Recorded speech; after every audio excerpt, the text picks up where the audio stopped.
right, so we're back in 2025 with Ken and Mike. My uncle's escaped Alcatraz, a new year, a new dimension. We're ready. We have a lot of things going on in the background related to this case. We've been kind of vetting out some new information that has just come across our table here. Hopefully, we'll be able to share that to you if it all vets out. But, you know, we wanted to talk a little bit about today with Mike and Ken about all the different types of theories of what could have happened or what people are saying or what, you know, if they made it or didn't make it and stuff like that. So we wanted to kind of focus on that to start off the new year fresh, and to also, you know, if anybody hasn't heard any of these theories, we talked about some of them, but a lot of them we don't want to really kind of talk about because a lot of them they really don't hold water. You know, no pun intended. No pun intended. Exactly. The San Francisco Bay water, that is. But so, guys, where would you like to start? Because you guys get, you know, Ken gets hammered with this stuff a lot online, and I know you share stuff with us. But you know, since you've been doing this since 2012 or how long you've been really kind of digging in on your family's story, what are some of the more the other types of theories that you've heard about what happened to them? Well, I will say, you know, as I consider myself a simple, logical individual, you know, coming from an IT background, logically thinking things through has been my skill set. And I've always only looked at either three possibilities with this escape. Either they all three drowned in the bay, they made it to land and they went north, or they made it to land and they went south. The first theory, to me, I don't think even holds, as Mike would say, water, because there's no evidence whatsoever in any way that you can even show anyone that they drowned. So I would say, well, let's throw that one out the window to begin with. But keep in mind that is the government's theory. That might be their theory, and that might be what they want to hang their hat on. But yeah, there's no proof, no evidence whatsoever. Now, you know, if they just found one body out of the three, I probably could say, okay, you know, the other two probably drowned. But there is no evidence not even like a shoe. Right. That's my thing too. Like no clothing, nothing personal besides that wallet and stuff that you think like they probably threw that in the water. Right. There is nothing, period. Now, one of the things I just want to throw in there is when they were under the presumption that they did drown, the FBI were consulting experts that if a body sank to the bottom of the San Francisco Bay, how long would it take for a body to resurface? Because as a body decays, not to get too graphic here, but you know, gases form in the body, and that's what causes it to rise to the surface. And they said it would take about a month for that to happen. And so they had boats on the water a month after the escape looking for floaters, basically, a floating body. And of course, none were ever found. So they did subscribe to the idea to the point of doing research about trying to find a body. Now, there's also a story in the FBI that talks about a ship that's, you know, sort of, I don't know if it's coming towards the West Coast or leaving the West Coast. I think it was a Swedish ship, if I recall correctly. It's in the report. Yeah, it was heading out to sea. Yeah, and they said that there was a body in the water that was dressed similar to an inmate from I remember you saying that. Yeah. Mm-hmm. Right, but they didn't pluck it out of the water. They said they saw it, and that was kind of the end of it. And then That's one body. Yeah, and they reported it obviously to the FBI because they got that report. But you know, by the time they got it, it was way too late. They couldn't do anything about it. You're not going to find a body in the middle of the Pacific Ocean. It's not going to happen. And there was a report of a body several weeks after the escape that it could have been somebody from Alcatraz, but they said it was dressed similarly. But you know, they wore, you know, the inmates wore denim, blue denim.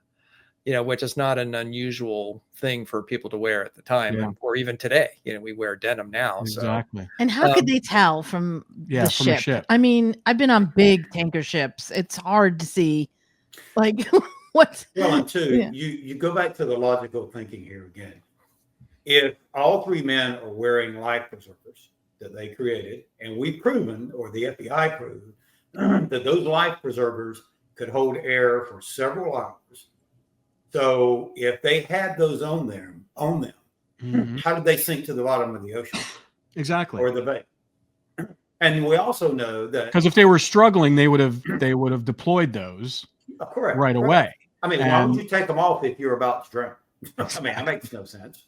Or if they did drown, or if they did somehow they drowned with them on and were swept out into the ocean, because that's the theory, that they drowned and either sank to the bottom and never resurfaced again, or they got swept out into the Pacific, never to be seen again. Then why is there a life vest found floating in the water? Correct. Which they plucked out of the water. Correct. Why is it not attached to a person? Correct. Right. Well, and so now also the body that these sailors saw floating in the water, we know, because you can go look at each of the men's cells, none of them took their clothes with them. So if they're dressed in prison garb or clothes that look very similar to prison, none of the men took their clothes with them. So how do you explain that? Well, also, like you said, I mean, when I went to San Quentin, like, you can't, if you're wearing blue jeans, you can't go in because that's what they wear. And it's the same at Alcatraz. I believe it was the same, blue denim. Right. And yes, so it was. I mean, how many people wear blue denim? And unfortunately, I lived in the Bay Area. A lot of people jump off of the Golden Gate Bridge. It's sad, but it happens. Oh, yeah. And, that's right there. I mean, it could have been anybody. Yeah. And then when we lived right on the Hudson in New Jersey, and like right across from the Empire State Building. And we came back from lunch one time, and they had a crime scene tape all over the place. And it was the middle of the day. And I asked the cop, I go, "What's going on?" He goes, "Well, we found a body, and it rolled up." And I go, "Where do you think it is?" It was probably someone, jumped off the George Washington Bridge, which was like literally a quarter mile north of us. And I said, "Do you find bodies a lot?" And he goes, "Yeah, we find bodies all the time." And he pointed out, and they go, "How long does it usually take to find a body?" He goes, "Well, they float pretty quickly. After they, they don't sink. Bodies don't really sink, even if they jump off a bridge.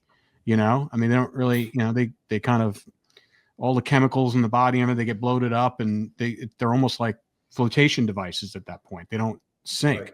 So I wouldn't think that if they did die like that, they would have floated to the surface.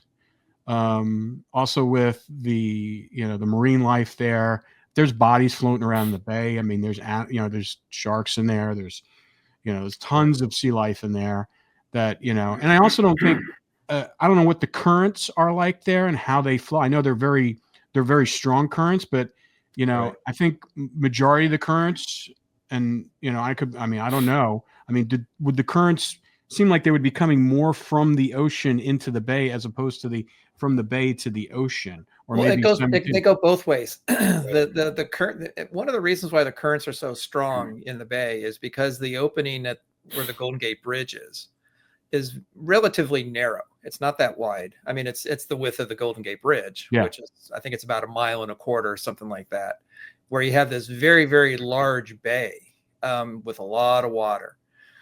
And when the tides go out, it's about 3 or 4 miles an hour, which is, faster than a person can swim, generally speaking. Mm-hmm. And so so for those who say that, if they tried to paddle their way to freedom, like to Angel Island or to San Francisco, and the tide is going out, you can't overcome that pull through the bay. It's too strong. You can't. It's just not possible. And Ken has talked about when he's done the. I was going to say, Ken, you're the test subject here. You actually swam the bay yes, from Alcatraz to the shoreline. How was that? How were the current? Current was very strong. When I jumped in the water along with 2,000 other people, which they do it every year. I had no problem making it across. In fact, I actually swam it faster than I was supposed to, because I actually came to shore ahead of the exit point. But again, there were several people there that swam it that only had one arm. So they're swimming at half the speed I am. So, is it a durable thing? Of course it is. I've seen people go in there's a documentary not too long after the escape, maybe 10 years, where an individual went in at the, I guess it'd be the western part of the island, and he swam all the way across it in a wetsuit, just a regular bathing suit. And, they asked him, what is your theory? Do you think they could have made it? He said, absolutely. He's like, they had one thing I didn't have going for me. They had motivation. Exactly. So when you factor that into the escape piece of this, and I mean, it's their life if they didn't make it. Yeah. So there's a different factor when it comes in. I've always said, as I was swimming it, at any point in time, I could have stopped, raised my hand, a lifeguard would have come over and grabbed me on a jet ski and pulled me back in. They didn't have that. Yeah. So, but they didn't need it either. So they didn't need it either. No, they did not need that. Yeah. And they also, the fact that they were both very strong swimmers. Right. I mean, Tampa Bay is just as dangerous as the San Francisco Bay. Tampa Bay is exactly like the San Francisco Bay. There's one opening. It goes up under the Skyway Bridge, which is basically like the Golden Gate Bridge. And that water comes in and out one way. And it's exactly the same way. I mean, the only thing you're not dealing with there is the severe water temperature, because the water's... Well, in the winter, though, it is proven that in the winter, it can actually get colder there than in San Francisco. Oh, really? Yes. Yeah. And there's and in Tampa Bay, there really are sharks. Yeah. Well, yeah. I mean, there are sharks. No, in the Bay, in San Francisco Bay, I've seen great white sharks. I've seen them take a seal right in front of me. I mean, there's big sharks there too. But Tampa Bay is just as scary. We've seen some. Tampa Bay is very scary, and they used to swim in it all the time. Yeah. It was nothing for them to go out and just swim almost across it most of the time. So it's something that they were used to. But again, they did not have to even get in the water if they didn't had wanted to. They had a raft, they had a boat, so. I mean, I just think the fact that cop saw that boat at that time. Yes. That says to me, like, logical things. Yeah. Not to. At the same time that's happening, he just happens to see a boat coming from there where there's no boats coming from there at that time. Right. And let me speak properly. It was unusual to him and it caught his attention. So that to me says something. Well, so you're talking about alternate theories. The boat actually plays into another theory, and it was the reason why I met Art Roderick for the first time in 2014, excuse me, in November. We were getting ready. We had been contacted by the company that ultimately did the show for History Channel. And they, though, were going to be doing a show, and it was going to be based on the deathbed confession. People, I mean, you've probably seen clips of this, I had personally never kind of heard about the deathbed confession. Art had a copy of the actual letter or document that was transcribed by this nurse.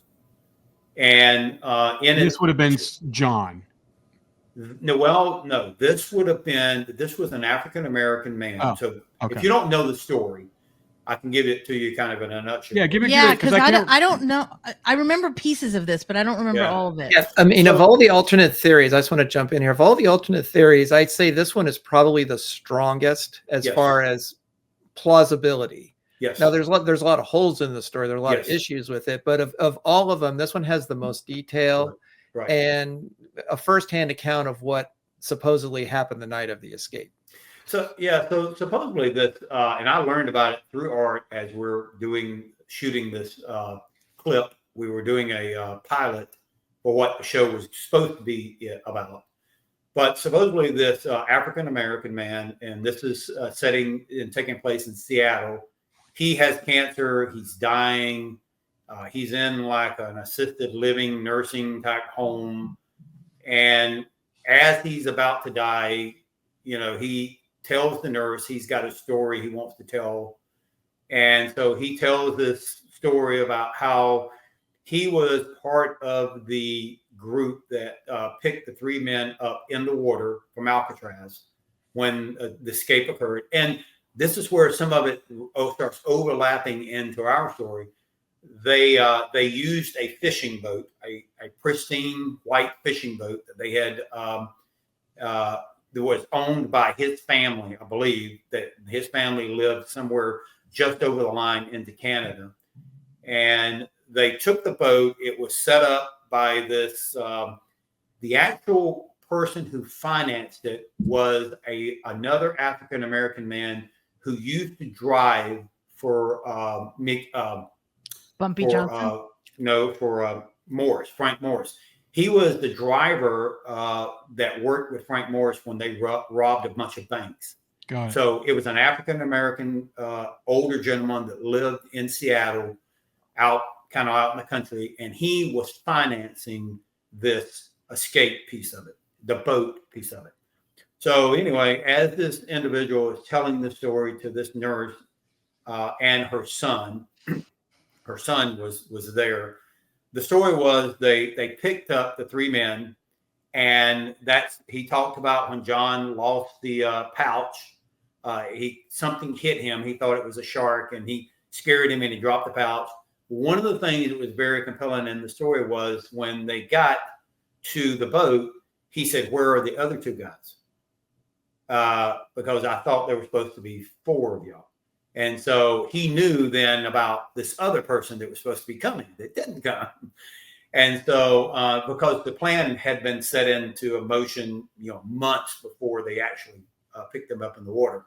Yeah. So then the story was they picked them up in the boat. They went up under the Golden Gate Bridge, went north, went into Seattle, docked there, and they ferried the 3 men out to where the guy was that Frank Morris used to run with, and they were hiding there. And then he gave each of them $25,000, and the black guy who helped them on the boat was with another individual, and they were supposed to ferry them into to Canada.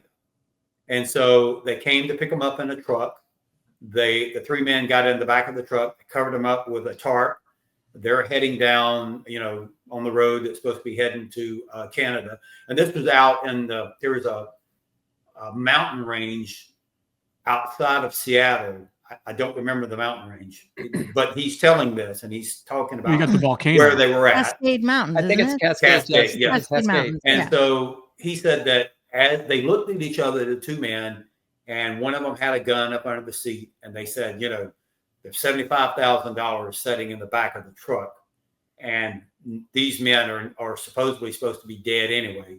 So he said they pulled off the side of the road, said they were going to use the bathroom, and they walked around to the back, lifted the tarp up, and shot all 3 men. And in fact, they drug them out, and John was still alive. And he's graphically telling this in his confession. He had to reload the gun and shoot John again. And then they buried him in a shallow grave. And he talked about that there was 3 trees that was like in the middle of these 3 trees. And so as he's telling this nurse this, he's dying. He wanted to take the nurse and the son to where the bodies had been buried.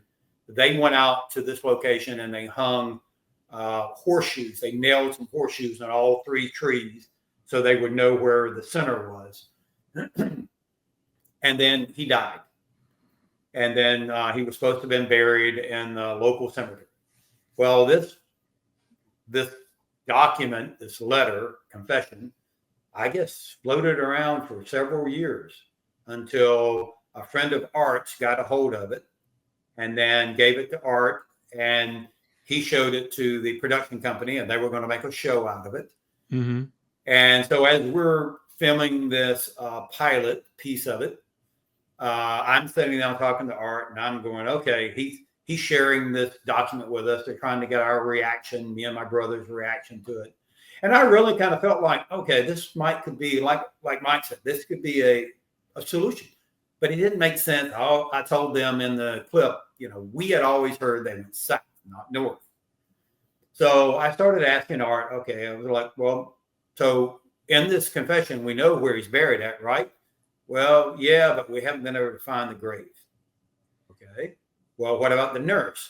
Well, we've never been able to locate her. We don't know if she even existed. Well, what about her son? Because all these names are in there. They have names. And no, hadn't been able to find the son, nor the mom and dad of the black man who said that they gave him the boat, because he names them and where they live. They were never able to locate them or find anything about them. They went out, they looked for these trees with these horseshoes on them, never could find them. But part of the show that we were going to be putting together was we were going to try to find this location. Yeah. It really sounded like most of it was hoax, because they could not collaborate any of it. Mm-hmm. Nothing. Yeah, doesn't sound like. Or what about even the hospital? The hospital that he was in, or the home? Even the hospital. Hospital had no record of him even being there. Oh. Never had a record of this nurse even working there. So everything. What year did this happen? This, I don't remember the year or the setting. For some reason, I want to say it's in the 70s. Okay, 70s. Art never let us actually read the deathbed confession. He gave us information as like I said, we were supposed to be putting together this pilot, and History Channel was supposed to be doing a show about it. And we were supposed to be tracking down the burial place of the three men. But it never happened. So, Art just, every time I would ask Art about, because I'm very inquisitive about, okay, well, what about this? Have you been able to find this? No, can't find this person. What was so strange though was, one, they did mention a boat, a fishing boat. They did mention that it had just been painted white, the sky, which matches what Chechi saw. Okay, he said it was a very pristine white boat, but matched what Chechi said. Yeah. He did know that there were supposed to be more than 3 people. And that was something that had not been released to the public. So he did know that piece of it. He did kind of recognize and identify someone. Wasn't there information out there? Wasn't there information out there at that point? I mean, by the 70s, there wasn't. No, what about when Chechi? Well, they did know about West, but they didn't know about the other 2 men that the trio had told them to stop digging. So this guy was expecting all of them, according to as he's telling this deathbed confession. Not only was he expecting West, he was expecting 2 other ones. Yeah. So that no one knew about until the FBI files were released. So a couple of things just to mention is, Ken talked about the money that each of them had $25,000.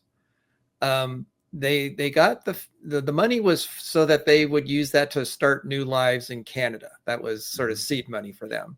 And they got the money from the families. So the families were told that where they were, because they were hiding out there for several weeks before they were going to move them to Canada. What families?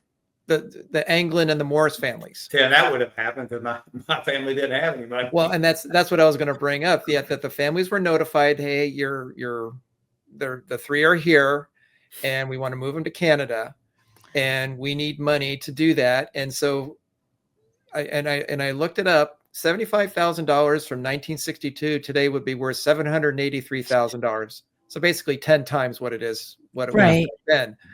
The idea that the Anglin family would have the equivalent of, $500,000 in our money to give to them, and then the Morris family would have, another $25,000, which would be about $250,000. And he had no family. barely any family. And that even if you can contact anybody, how would they have that kind of money to give them? It's just not possible that No. they can get that. That would have bankrupted. They'd have to sell everything to pay that money, for the Anglins. It's just not possible. I think if there was anybody who was going to give them seed money to get started, it would be Mickey Cohen. Right. And that's my next question. Like, why would he send them to Canada? They're not going to grow weed in Canada. They're going to grow weed in Mexico, because that's what the only reason that he was helping them, because he wanted them to do something for him. He wasn't just going to help them. And with the relationship with the United States and Canada, I would have thought they would have probably stood a better chance of capturing them in Absolutely. Canada versus Mexico. Oh yeah, Mexico, you pretty much can just disappear. No, especially Canada, back then. you can only go so far north in Canada.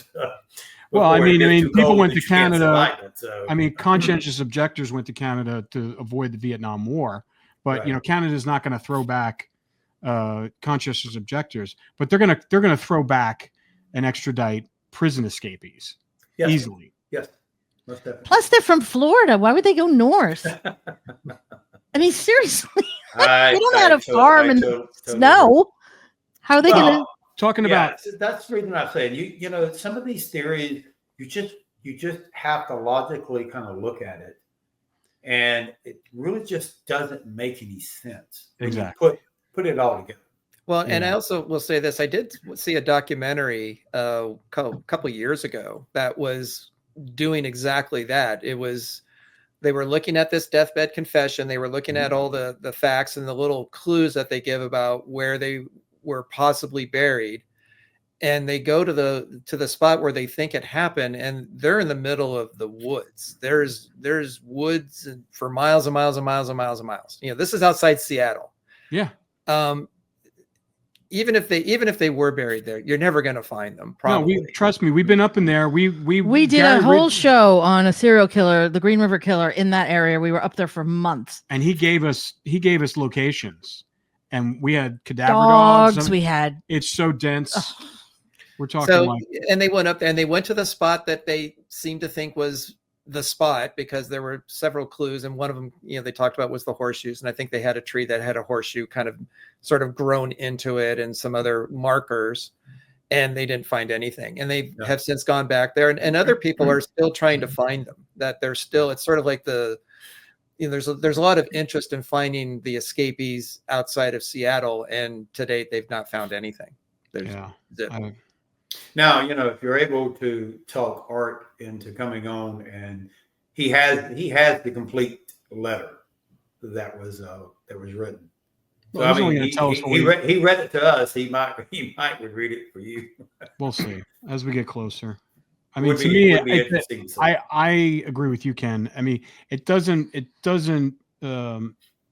factor into the logic test. No, it just doesn't. Yeah. First of all, the Anglin family didn't have $500,000. I mean, that's ridiculous. Well, now, I've seen documentaries that talked about that. But now Art did say as we were filming, that the money actually, which I still don't believe it, came from a bank robbery that Morris and his black cohort had robbed and had stashed away. So he said that the money came from a previous bank robbery.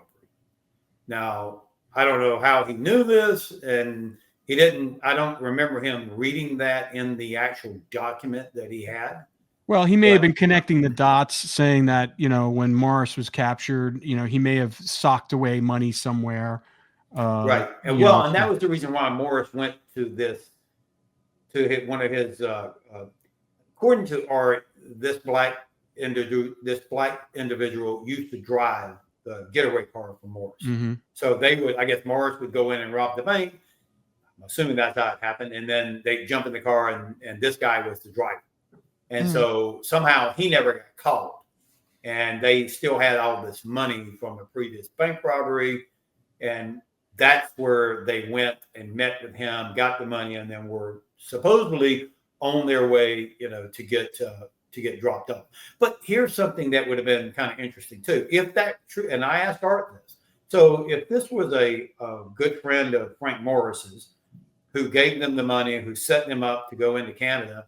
He's the one who, hired these two individuals to drive them there. Don't you think he would have become suspicious if he never heard anything from his friend? Like, okay, I wonder if they actually got there. So, yeah, I mean, surely they were some way for them to keep in contact since they knew each other. Yeah. And for him to have never been suspicious, like, okay, I've never heard anything, about my friend, and these two individuals that I hired killed them. So I don't know. To me, that just didn't make any sense. Yeah. Once again, you have tangible evidence. I mean, it seems like we have more tangible evidence that they made it and went south of the border as opposed to north of the border. Yeah. I mean, it's like, and you especially since you said they couldn't verify any of this story. It was they just got a letter, and it's like, who wrote the letter? I don't even know where their letter came from. Like, I know that the nurse wrote it down as he's giving it, and her son is involved in it when they go to the actual location. But I don't know what happens. How did that letter get from where she had it to where Art's friend had it? I have no clue. Somehow it got moved around. Someone, I guess, bought it. Yeah, I mean, if you believe the story. Exactly. And well, the other thing too to think about is, again, let's presume it's true that this really happened, and the Anglin family was contacted. Well, how is it that, again, that would have been a huge financial sacrifice for them to come up with that kind of money. They'd have to, like I said, sell everything they had to do that. No. And why is it that in Ken's family, no one has any recollection of this story whatsoever? No one in the family knows anything about it. And Ken said he didn't even hear about it until the documentary contacted him to say, hey, we got a story that we want to pursue about what happened to your uncles. And it's like, he's hearing about it for the first time. So this would have been a big story in the family. Everyone would have known about it. Yeah. And the only other theory about it is that it could have been money that John and Clarence socked away, but we also know that didn't happen either, because the bank that they robbed was only $19,000, and they got it all back. They got it all back. And so where's Plus that money the come horse that Alfred had? I mean, yeah, there, like I said, as Rob said, there's too many pieces that we can prove from the Southern theory of this escape versus the Northern theory. We always, the members of the family that suspected that Uncle Man knew, what was going on, and he was the one in contact, we all heard that they went south. We didn't know how far south. We didn't really kind of hear the Brazil theory of it until much later. But we did suspect and thought that they were in Mexico. Yeah. So that's definitely not going north. Speaking of south of the border, I sent you an article that came out last week in the Daily Mail, and it has to do with the Kennedy assassination and Lee Harvey Oswald. And they released FBI files verifying that Oswald was in Mexico at that time when Candy Barr actually saw him. Yes. And also the whole Jack Ruby thing, because she was friends with Jack Ruby, the whole thing. He was in Mexico as well. Well, and you think about with the Candy Barr, one of the biggest reasons she went to Mexico was because she was about to go to prison on drug-related charges. Mickey Cohen, is in love with her, wants her to marry him. And so he ferries her and her daughter to Mexico, to his farm. He gives them, and this is what's so strange, because this is the very kind of thing that Breezy said was waiting for the three men when they got to shore. He gave Candy an ID and fake money. fake ID and money. Yeah. And so she stays over there for so many, I guess she probably just couldn't take it any longer. I don't know what it's like living in Mexico. She got bored. She was stuck in this place for months, right, and was bored and went back to Texas and got rearrested. Right. So she comes back, she gets rearrested, she's of course a lot of this stuff happens with the escape at this point. And then, as you said, she's being asked by Jack Ruby to come work in his bar. She doesn't want to. He's still trying to befriend her. He brings her. According to how she tells it, he was going to come by her house to drop off a puppy that she was going to keep. I guess he was trying to get in good with her. And as according to her, he had just got back from Mexico. Pulls up to the house, drops off the puppy. There's another individual in the car with him. She goes out to offer him a glass of water. She doesn't know who the guy is. And then a few days later, she's sitting there eating dinner when, of course, she sees him on TV and recognizes him as Oswald. Tells the authorities originally, this is what happened. And then she recants her story. She changes her story, says, well, Ruby came by, but there was no one with him. And then not too long after that, the governor of the great state of Texas pardons her. And she walks away free, which is ultimately what Mickey Cohen had always wanted to happen to begin with, right? He was trying to get her free from these drug charges. And she does get free, but it's weird that it happens after she changes her story. Yeah. Well, sure. Was that Connolly? That was Conlon. Conlon was Who was in the car with front seat JFK. With JFK. Was in the passenger seat. And he gets hit by the magic bullet. Exactly. Well, talking about Mickey Cohen again, you also, when I sent you that article, we were talking just on, just via text.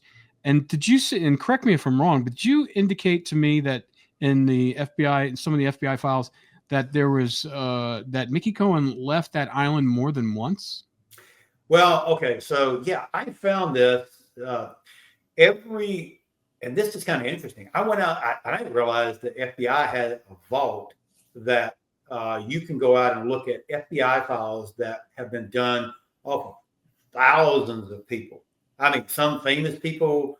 I'm not able to find, I don't know how I came across this one of Mickey Cohen, because I looked for Mickey Cohen and they had one of his wife, ex-wife, but not on him. But anyway, in this FBI report, it says that he came back to the island and I mean, it doesn't say like, in January of 1962, and then he comes back in April of 19. He gives like January the 14th. I don't know if that's the actual date. January the 14th, 1962. He comes back to Alcatraz. February, like within less than a month. February, he gives the actual date. He was let go again because of this bond. And then he said he finally comes back for the last time on the exact date that everybody knows about, which is April, whatever. No, it was May 14th. May 14th, 1962. So this is the only account that says he came back twice for a short period of time. See, and I looked into that myself. I think the FBI report made a mistake. I think what happened was, because I think it was January 17th that his appeal is denied. His conviction stands of all the charges, basically their tax related charges. That's how they sent him there the first time. Yeah. And he appealed those charges. And then I think it was January 17th, he's basically reconvicted again, or the conviction stands. And then he was supposed to go back to Alcatraz straight away. But he appeals that decision. And I believe, and I was trying to, because in Alcatraz, they have the cell cards, and I sent you the cell cards that show when an inmate arrives on the island, and then when they move from cell to cell, if they have different jobs, anything that happens to them while they're there is recorded on these cards, whether they're coming or going. And it does have there when he was released. It was in October, I believe, when he was October. Yeah, it was in October when he was released the first time, or the time he was released, I should say. And then it shows that when he came back on May 14th, there's nothing there in between it. So if he had returned to Alcatraz, from their point of view, it would have been permanently. He's back now to serve his time. Mm-hmm. And the fact that it's not there makes no sense, because they would have recorded that. And I think probably what happened was I think he was incarcerated, but it was in Los Angeles because this is where the trial was being held. And I think he was probably incarcerated in somewhere in LA, and the FBI just made a mistake thinking he was sent back to Alcatraz, because then he was when his appeal was denied a second time in February, that's when they were going to send him back to Alcatraz. It took a little bit of time to get him there, but that's what I think happened. I think the FBI file made a mistake, because I can't find anything that shows that he was resent to Alcatraz and then released and then sent again. But we do know, okay, that Alcatraz was not that great about keeping records, right? Because even on the night of the escape, you know, the so-called guard who was supposed to check the cells never wrote it down and never recorded it. Or actually, I think he actually recorded it, but maybe he didn't. It was one of what I guess what I'm trying to say is, I'm not also so sure that the FBI report is wrong and the documents at Alcatraz is incorrect. I mean, who is to say? I mean, because you could say either way, right? You could say, well, he came back for a short period of time and they never recorded it down because he left again, versus him coming back and staying there. And so I've always kind of argued, just because it doesn't match up to one thing doesn't mean that it's wrong. Yeah. All I know is, you know, I mean, if you listen to the FBI, like Stewart, I asked Stewart, he was like, they're very good at documenting, the FBI is, on everything that happens. So, you know, are you saying if you don't believe that one document, then how are we going to believe any document? Yeah. But the one thing that, you know, we heard from when we had Amanda on, who was the curator for all the historical artifacts and, you know, on Alcatraz Island, when they interviewed Herman the German, the guard, and he explicitly says in that interview, which was done like a year and a half ago you know, and just recently, he said that he went and told his superiors right away, and it never got recorded that way. And he just got put on the hook for that. So it's like, when there's something like an escape, everyone's CYA, you know, they're all looking to kind of cover their ass, and, you know, information can be muddled. And as we know, like in anything government wise or any kind of situation, when there's, you know, law enforcement, everyone, when there's huge, you know, consequences involved for like a government entity, whether it be a prison, whether it be the armed forces, a law enforcement agency, things can get a little dicey, and things sometimes disappear. And just to protect people's reputations, protect people's jobs, you know, they look other way. This file gets missed and placed. I mean, we do it all the time when we're looking for files on cold cases and anything that has to deal with, you know, unfortunately, police, not misconduct, but like if they didn't do something properly, somehow those files, there was a fire, there was a flood, and we don't have them anymore. And, you know, we got transferred to another facility and was going to get digitized, and it didn't make it through. And, you know, and I see how government, I've been to these government archives, as you guys have, you know, I've been to a lot of them and going through them. They're not the most organized. No, you know, they're not. No. I remember I went to go March Air Force Base. I was looking for all this World War II documents and footage and stuff like that. And they just kind of threw me in a room and they go, well, how much time do you have? And I go, I have as much as I need. He goes, well, good, because you're going to need it. You know, and like, you know, I had to literally kind of go through boxes and microfiche and all these other things just to find where number one, if they had it, and number two, after I found it on the microfiche, where do they put it? And so, I was there for 2 weeks. You know, I was only supposed to go there for one day. I ended up staying for 2 weeks because when I saw how disorganized, and then I started seeing the organization of the disorganization. I saw, like, I would find things and I would kind of like, oh, that's where they kept that thing. It was a lot of disorder. Well, I will definitely be the first one to say, you know, could the FBI make an error in their reporting? Yes. But so could also the island. I mean, I will never say, oh, well, one's always right and one's always wrong. I mean, you know, it's possible that the FBI report is right and the files at Alcatraz are incorrect. But it could also be the opposite too, right? I mean, I agree with Mike. It could have been that this guy wrote down something wrong and the files at Alcatraz are correct. But I'm never going to be the one who says, oh, well, Alcatraz is always correct. Because we know that's not true. Yeah. Right. And everybody's perspective is kind of biased for what they saw or what they heard or what someone told them. And, you know, you have that problem. Like, you know, like you said, like they say, you know, we did a wrongful conviction documentary and we talked to a lot of people, experts in the field. And they said, you know, eyewitness testimony is 50-50. Right. It's 50-50 because you're not really sure what people are. You know, people, just because you get ID'd someone doesn't mean that they're guilty.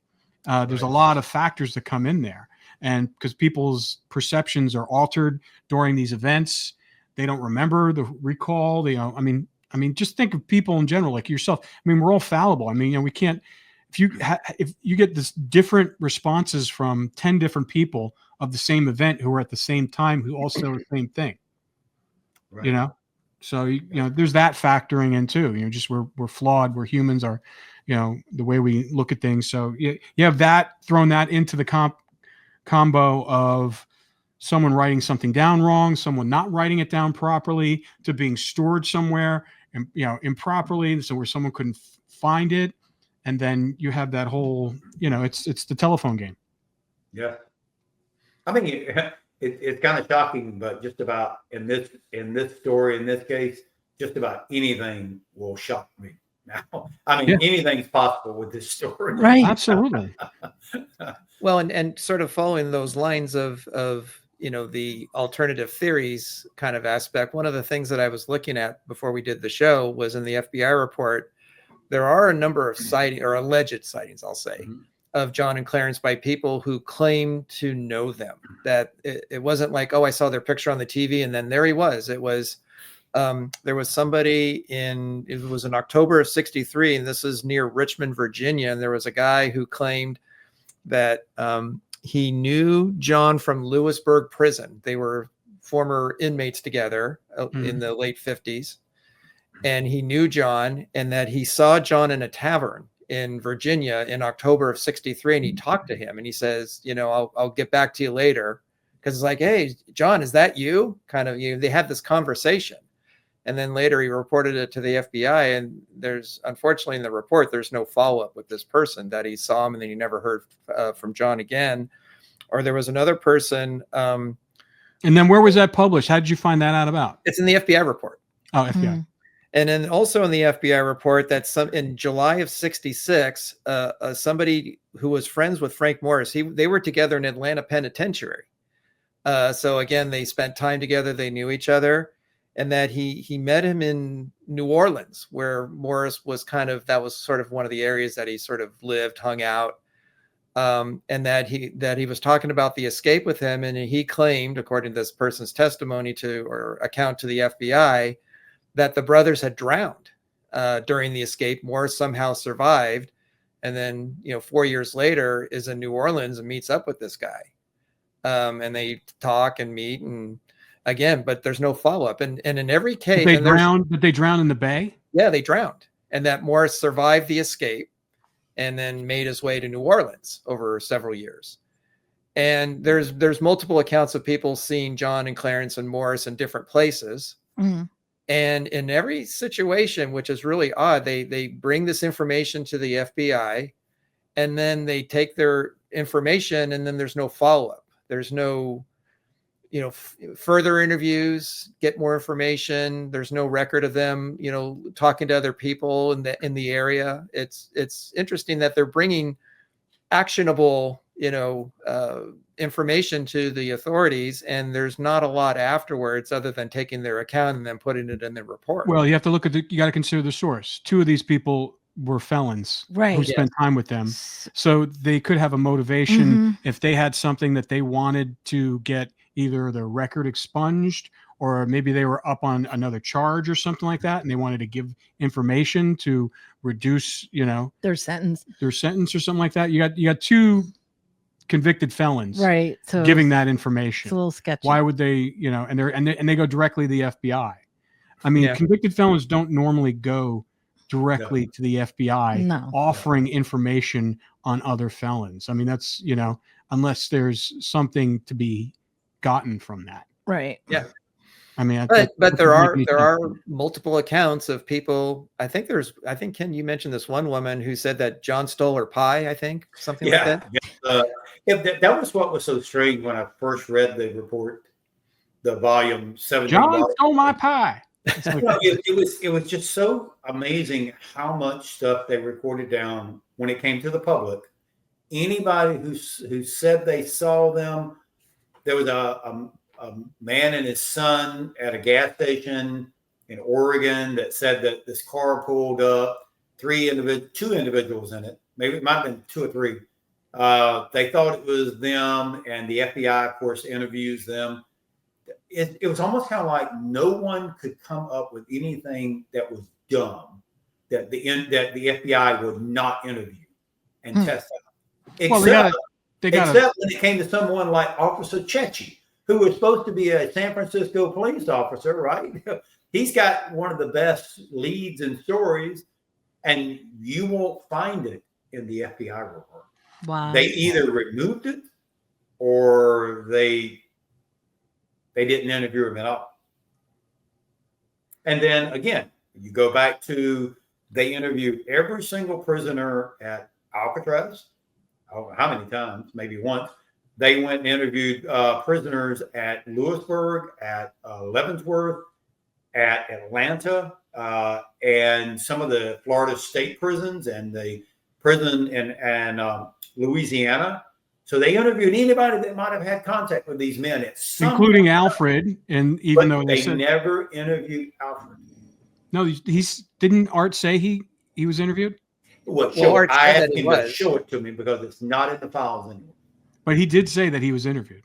Yes. Art says a lot of things. Now, when we did talk to Al a couple of weeks ago, Al said that Alfred was interviewed multiple times by the FBI. That they kept coming, they kept harassing him, they kept threatening him, with federal time, which we talked about a couple of weeks ago. So, and that would make perfect sense that the FBI would interview Alfred. Well, you would think they would, right? So, absolutely. I think they did. Why is it nowhere in the reports? It's not listed. The only thing ever listed about Alfred in the reports is his death. And also when they were caught at the bank robbery. Now, we do know that it is Alfred because one of the things that they did when they released these volumes, anyone who was already dead, like Alfred, Alfred's name is the only one when they list all the siblings. It's the only one not redacted. It's because he was already dead. But and that's the reason why you can read so much about Alfred in these reports. But then, like I said last week, I go back. What does Alfred's death have anything to do with the escape from Alcatraz? Why is his death in this FBI report that's supposed to be about the escape from Alcatraz? Crazy. Yeah, because there's another part of the report where when they would visit the family, they would go show up and talk to them, and one of them was talking about John and Clarence's sister, one of the sisters, and her name is redacted. It's just blocked out. But they said it was the sister, and that she had no information. She didn't know anything. She had no idea where they were. Kind of a thing. So even that was you don't know exactly who it is. Mm. But Alfred was already deceased. Right, deceased. And when they list out the siblings in the FBI report that they're going to go interview, Alfred's the only one that's not redacted. Yeah. Well, my only just speculating here is that the FBI wanted to distance themselves from Alfred's death. But why? Why would they say? Because if they were hammering them with interviews and interrogations, and then he shows up dead, there is some culpability there. If for some reason, I'm just speculating here, but I'm just saying, when you're thinking from that standpoint, you want to reduce your liability as much as possible. Okay, but now after he dies, that's when they go back to Atlanta, because you can look at the date on the FBI report of when they interview his cellmate. That for whatever reason, Alfred's already dead. Somebody goes, hey, let's go interview his cellmate in Atlanta. They go and interview him, and that's where we learn about Uncle Man coming to see him.